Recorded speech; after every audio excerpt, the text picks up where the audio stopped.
In 1972, a woman appeared in Cedars-Sinai Hospital in nothing but a white, blood-covered gown.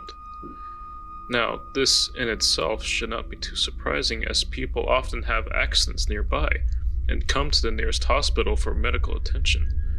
But there were two things that caused people who saw her to vomit and flee in terror. The first being that she wasn't exactly human. She resembled something close to a mannequin, but had the dexterity and fluidity of a normal human being. Her face was as flawless as a mannequin's, devoid of eyebrows and smeared in makeup. There was a kitten clammed in her jaws, so unnaturally tight that no teeth could be seen, and the blood was still squirting out over her gown and onto the floor. She then pulled it out of her mouth, tossed it aside, and collapsed. From the moment she stepped through the entrance to when she was taken to a hospital room and cleaned up before being prepped for sedation, she was completely calm, expressionless, and motionless. The doctors thought it best to restrain her until the authorities could arrive, and she did not protest. They were unable to get any kind of response from her, and most staff members felt too uncomfortable to look directly at her for more than a few seconds. But the second the staff tried to sedate her, she fought back with extreme force. Two members of staff had to hold her down as her body rose up to the bed with that same blank expression.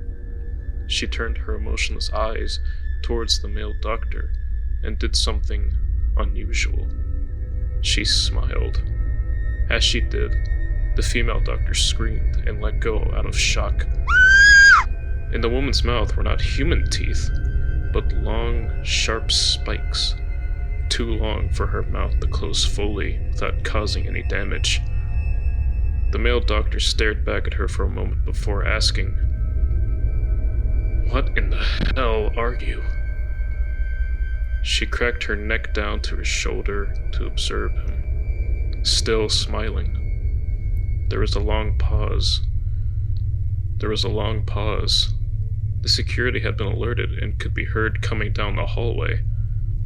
As he heard them approach, she darted forward, sinking her teeth into the front of his throat, ripping out his jugular and letting him fall to the floor, gasping for air as he choked on his own blood. She stood up and leaned over him, her face coming dangerously close to his as the life faded from his eyes. She leaned closer and whispered in his ear,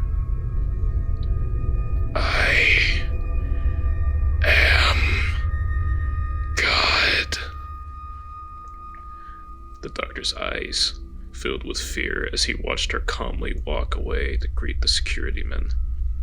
His last ever sight would be watching her feast on them one by one. The female doctor who survived the incident named her the Expressionless. There was never a sighting of her again.